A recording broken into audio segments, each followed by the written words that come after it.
நாம் சாப்பிடுவதை பொறுத்துதான் நம் ஆரோக்கியம் அமையும். இச்சூழலில் ஆரோக்கியத்தை பராமரிப்பது எப்படி?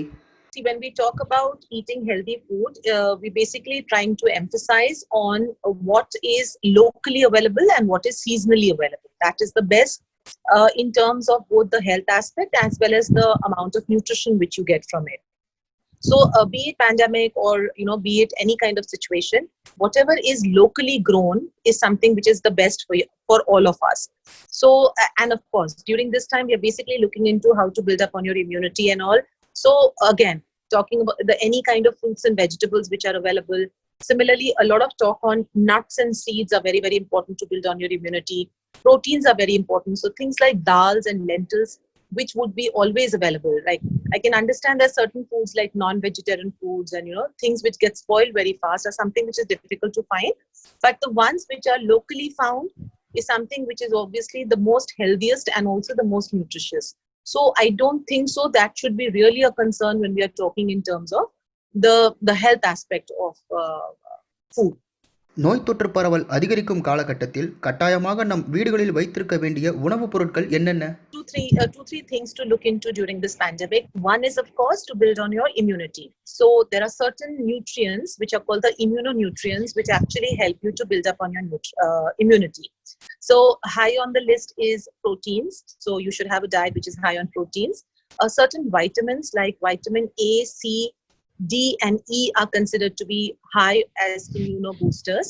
And similarly, certain vitamins, minerals like your zinc, selenium, magnesium, and iron are considered to be immune boosting. So, so if you have foods which have these micronutrients and macronutrients, then your immunity is strong. So you basically, if you see all these micronutrients like vitamins and minerals, most of it you will get it from fruits and vegetables. So go in for the locally available fresh fruits and vegetables. And also nuts and seeds, especially like almonds for that matter, are loaded with proteins, are very high on magnesium, are very, very high on vitamin E, are high on iron. So these are also nutrients which help you to boost your immunity. The second thing which we are worried during the pandemic is that because people are all staying indoors and probably the activity level has gone down, probably the intake of food has gone up because they're binge eating and there's nothing else to do, so probably they're just looking for food. So over this last 3-4 months, we've seen that usually people have put on weight, and people who had comorbidities like blood pressure, diabetes, cardiovascular, the levels are not getting controlled. So probably the sugars are getting haphazard and all. Again, a lot to do with the kind of food you're eating. So, you really need to follow a disciplined lifestyle. You need to eat healthy. And last, but the most important thing is that you need to be active. So physical activity is mandatory. So you have to find different ways of doing it, but that's very, very important. மழைக்காலத்திற்கு ஏற்ற உணவுகள் என்னென்ன? உடலில் வெப்பம் அதிகரிக்கும் போது நோய் எதிர்ப்பு சக்தியும் அதிகரிக்கும் என்கிறார்களே, அது குறித்து உங்களின் கருத்து என்ன? Okay, so during monsoons, we basically need to be careful about 2-3 things. One, the waterborne diseases are on the high. And the basic reasons for these waterborne diseases are because there's a lot of infection, or what I would say is microorganism infestation in the fruits and vegetables. So the first important thing during monsoons is whenever you're taking any kind of food, be it your fruits, vegetables, pulses, etc., you need to wash it very, very, very, very thoroughly. So washing of all fruits, vegetables, or whatever you're eating should be done very, very well, because that is the best way that you can avoid getting gastroenteritis and all the kinds of water-related diseases. The second is during monsoon, your body system goes a little slow. So we generally tell everybody to please avoid having too much of so-called heavy foods, like too much of fried foods or too much of things which are very, very oily and very high on sweets or very calorie dense, because your system will not be able to digest it. So again, the simple logic that you have small frequent meals, have little lighter meals, wash your fruits and vegetables or whatever ingredients you're eating thoroughly. Try avoid having food from outside, again for the simple reason because it might not be cleaned properly, so the more chances of getting gastrointestinal diseases. And again, look for something which is much safer. So things like your seeds and nuts like almonds and all, you can probably just stack it with you and you can have it because they don't get spoiled, and you can have it after a very long period. But whereas because of the high temperature and humidity, usually the other foodstuffs, whether you're talking about non-veg or you're talking about even fruits and vegetables, they get spoiled very fast because of the humidity in the atmosphere. So these are the basic things which you need to be careful about during monsoons. ஒருவரின் நோய் எதிர்ப்பு சக்தியை பரிசோதிப்பது சாத்தியமா? ஆம் என்றால் எப்படி? So we are all very confused about the word immunity. So immunity basically means that, it's your own defense mechanism to fight against any foreign invader. It can be in the form of a microorganism like a bacterial infection or a viral infection. It can be in the form of your own cells which have gone cancerous, like your own cancer cells. So your body's mechanism is to defend it. Or it can be, fighting against something like a toxin, like when you've taken too much of pollutants in the environment and all, your body has an innate capability to wash it away or clean it away or fight against it. So there is no, I would say there are no ways like a blood parameter or something in which you can probably actually see that how good your immunity is. But yes, from a general population, we are all surrounded by the various kinds of toxins and the microorganisms and like virus or bacteria. So the best way to understand is that how often do you fall sick, how often do you catch cold and cough, how often do you get fevers. So these are the simple parameters which we check for children, for young adults, or for geriatrics to tell us that whether how good or bad the person's immunity is.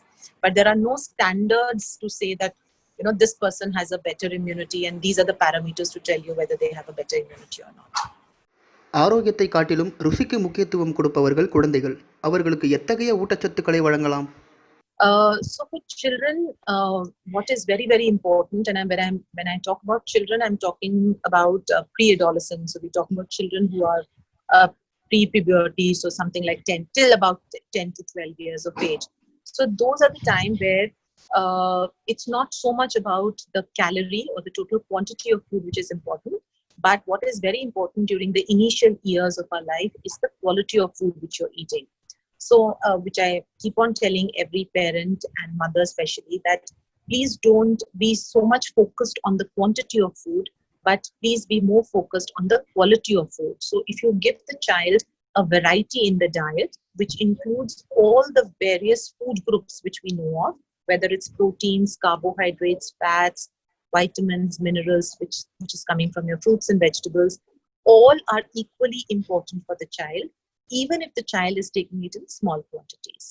So in the initial years, as parents or caretakers, we really need to focus on the quality of the food rather than on the quantity. And when we talk about fussy eaters, I think most of the time the fuss is because of the quantity which the mother or the father or the parent is actually forcing the child to eat. I've yet to come across a mother who probably come and say that my child has enough and I'm very happy with my child's eating. So I think as parents, we generally have this guilt feeling that probably I'm not able to do everything for my child. But till the time your child again is active, not falling sick, and is happy, is not irritable, I think as parents you're doing a very good job. So you really don't have to bother about the quantity of food that the child is eating. வைரஸை எதிர்க்கக்கூடிய ஊட்டச்சத்துக்கள் vegan உணவுகளில் உள்ளனவா?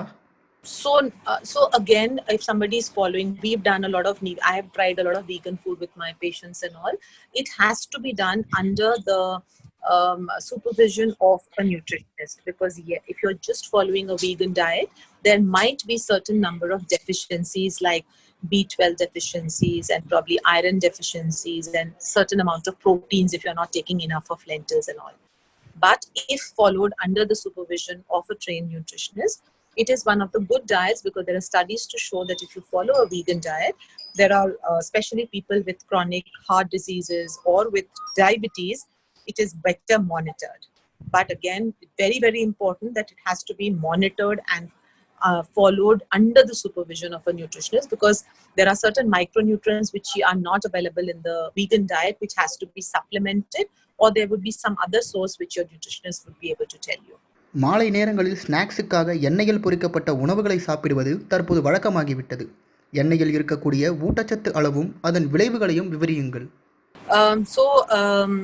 let me put it like this. See, the Indian diet, in fact, is one of the healthiest diets, meals, especially when we talk about the breakfast, lunch, and dinner. It's a very, very healthy balance because most of us have chawal dal or roti dal with sabzis and dahi, etc. So our traditional Indian meals are very, very healthy, balanced. But where have we gone wrong as Indians is the snacking. So that is where, we generally fall back on the fries and the fritters and the packaged food, which you just mentioned about. So one is, of course, the oil. So obviously it is just concentrated calories which are going in.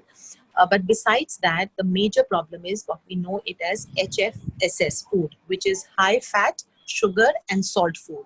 So in fact, there's a lot of work which has been done by FSACI, and it's been talked about in great length, and a lot of ads and all where we're talking about aaj se thoda kam. So what these are the three basic ingredients which are doing all the harm. It's the fat, sugar, and salt. So anytime when you're picking up a snack, you have to look for these three things which have to be in the minimum quantity. So when I talk about a packaged fried items or like a chips or something, it is not only the oil, but what is very important is the salt content in that, which we usually tend to overlook. And of course, if you're taking anything which is sweet, you need to be very careful about the total amount of sugar content. So fat, salt, and sugar is HFSS, which you really have to cut down if you have to stay healthy. இந்த ஊரடங்கு காலத்தில் பெண்கள் நாள் முழுவதும் வீட்டு வேலைகளில் ஈடுபட்டு கொண்டிருக்கின்றனர். அவர்களுக்கேற்ற வாழ்வியல் முறை குறித்தும் ஆரோக்கிய உணவு பழக்கம் குறித்தும் உங்களின் ஆலோசனை என்ன? I think this question is coming very late because we've already in lockdown too, and most people are again back into the work. But what I would suggest is, see, ideally now, so see, initially the first 2 months, yes, it was very, very stressful because everybody was restricted in their house. You were not getting enough ingredients. People had to manage. The servants were not there and all. But I think now it is completely different, So now we do have people coming in working, and the availability is no longer a problem. But COVID or non-COVID, what I usually tell everybody is that make it as simple as possible. So one, discipline is very important. So during the COVID times or during the lockdown time, what we usually found was that everybody, because there was no routine in the family, so everybody was getting late. So everybody had a different times, and hence the mother was very occupied or tense because she started in the kitchen early in the morning and probably continued through the day. So one is discipline in the family is very, very important. Second is to keep it as simple as possible, and these are things which I think as a mother or as the lady of the house, these have to be in, these kind of habits have to be incorporated into the house, that it's the same kind of food which will be made for the entire family. It has to be the same timing where the entire family eats together. And obviously as a family, everybody needs to help and all. But talking about it, if you talk about the mother's health in particular, she really needs to look after herself, because if her immunity is strong and she's able to fight back the diseases, I think she's doing a good job for the family too.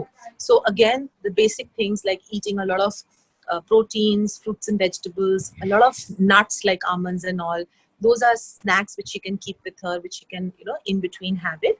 That will help her.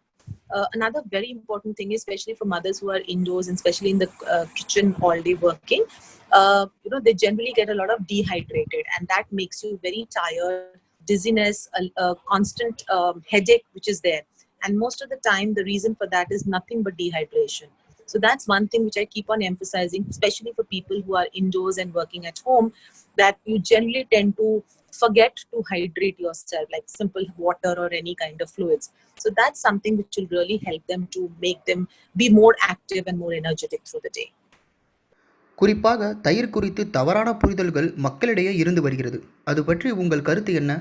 So first, yogurts are very, very healthy. So we know of something, and especially now that we're talking about immunity and all. So yogurts have a huge role to play because the gut immunity is very important. And we know that 60 to 70% of our immune cells is in our digestive system. And the way to have a very healthy digestive system or a healthy gut immunity is to have a lot of prebiotics. And yogurt is one of the best form of prebiotics, right? So therefore, probiotics, right? So therefore, it is very, very healthy to have yogurt. The misconception, yes, generally people have is probably if you've had cold, then you should not have anything thanda or khatta. and yogurt comes into that category. But so my explanation for that is that, and a lot of people also try avoid having dahi post dinner, etc. So uh, dahi is one, it has a lot of good bacteria, so it actually aids in digestion of food. So people who are really sick and who've been taking a lot of antibiotics and all, the gut flora goes for a toss. So specifically for those people, we really recommend them to have extra curd so that the gut flora can be resumed or it can come back to its normal levels. Second, because it's lactose free, very less in lactose content, hence it is better digested. So, especially after ailments and all, you are probably not able to digest milk, you get diarrheas and all after having antibiotics. So dahi is a better alternative. Third, it's a very good source of protein, so more the reason one should have it. And again, the fourth misconception that probably, if somebody's having cold, you should not have it. So the only reason, the way to look at it is probably don't have anything which is very cold in temperature, but if you have it at the room temperature, then it's absolutely fine to have curds, even if somebody's down with fever or any kind of viral infection. பால் பொருட்கள் மற்றும் மாமிசம் குறித்த வதந்திகள் பரவிக் கொண்டிருக்கின்றன. ஏதேனும் குறிப்பிட்ட உணவுகளை தவிர்க்க வேண்டுமா? On its sites every day that till date they have not got any kind of correlation between eating non-veg and getting the infection. So it's completely safe to have any kind of non-veg, whether you're having chicken, fish or your eggs. But yes, the general principles need to be followed, that it has to be hygienic and it has to be cleaned very well. And especially now with the season of monsoon, as I said, because of the high humidity and most of the non-veg is high protein, they become bad very, very fast. So you have to be very careful where you are buying it from, how good you are at cleaning the stuff, and of course storing it at the proper temperature. But then in fact, on the contrary, for COVID-19 patients, we actually tell them to have more of proteins. So we encourage them to have high protein foods. So in case somebody is a non-vegetarian, we are more than happy to tell them to have more of non-veg foods. Corona பாதிக்கப்பட்ட நோயாளிகளுக்கு ஏற்கனவே சர்க்கரை நோய் மற்றும் இரத்த அழுத்த பாதிப்பு இருக்குமானால் அவர்களுக்கு சிகிச்சை அளிக்கும் போது மருத்துவர்கள் ஊட்டச்சத்து நிபுணர்களை கலந்தாலோசிப்பார்களா? So when we talk about viral infection, there are certain symptoms in that, so there is a lack of taste and there is a lack of smell. The appetite goes down. There might be a lot of blisters in the mouth. There is a severe dehydration because of the high temperature and all. So I work in a COVID hospital and we talk to all the patients before what meals is to be served.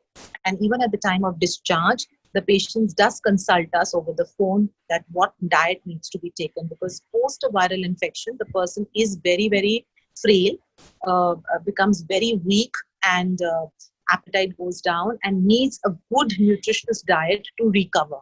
Plus, as we just talked about, the various kinds of immunonutrients like vitamin C, zinc and proteins need to be given at a very high quantity and in different forms of food and all. So yes, most of the patients are consulted. And just to give you an example, that at Max Healthcare, we also have a home care system for COVID patients, home isolation, where I'm a part of it. And I do get calls for patients who are staying at home, who are on home isolations, and we actually give them consults over phone. So we are doing that, yeah.